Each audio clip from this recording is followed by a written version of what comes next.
When you create a main class, that is, a class that you want to start up when the application begins, it always has a main method when you're running Java from the command line or the console. The syntax for this can differ from one platform to another.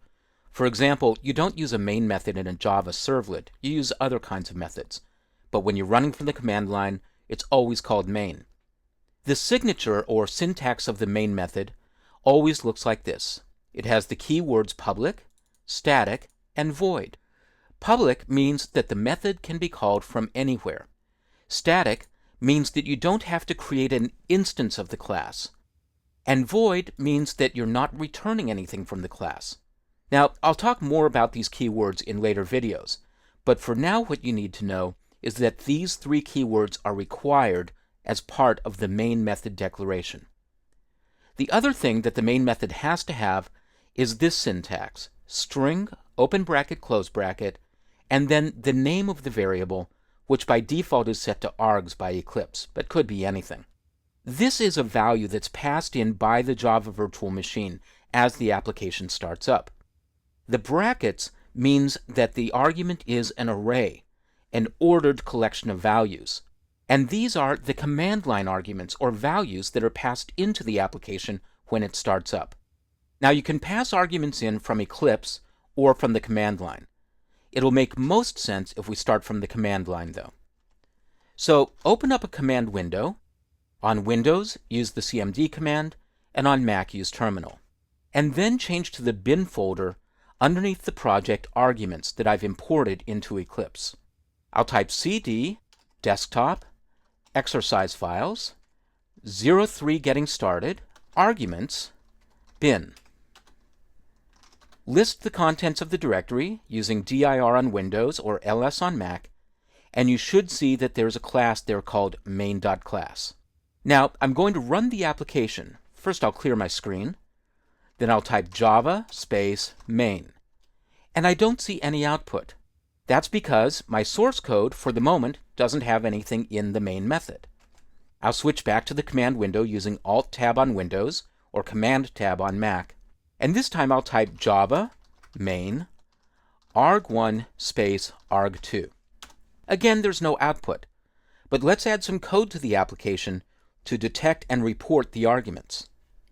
I'll go back to the main method.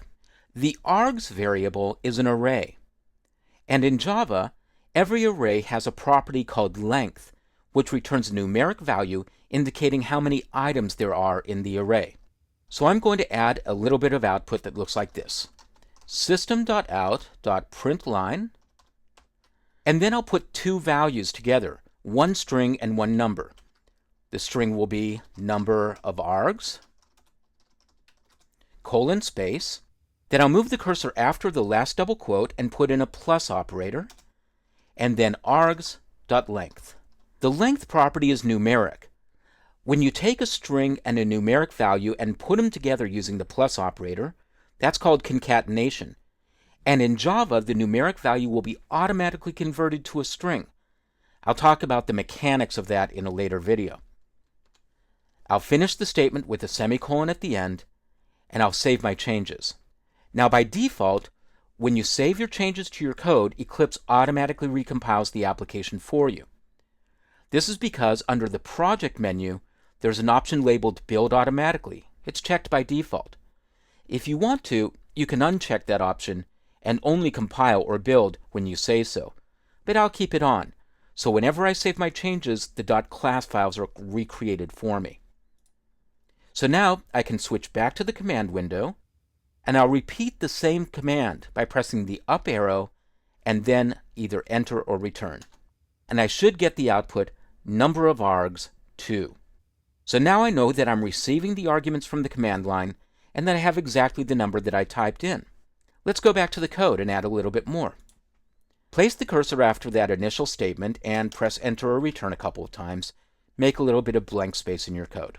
Now I'm going to add a little bit of code that loops through the arguments and reports the value of each argument in turn. This takes a little bit more complex code, but the good news is that Eclipse will write the code for you. Try this.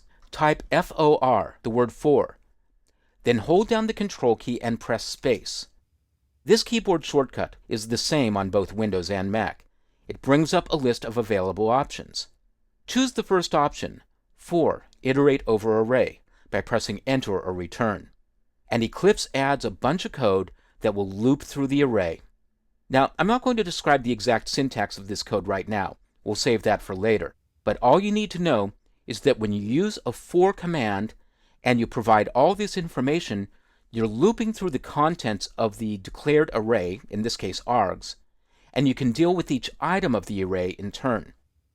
I'll click into the for loop between the braces, and once again I'll use system.out.println, and then I'll pass in the value of the current argument using the syntax args, open bracket, I, close bracket.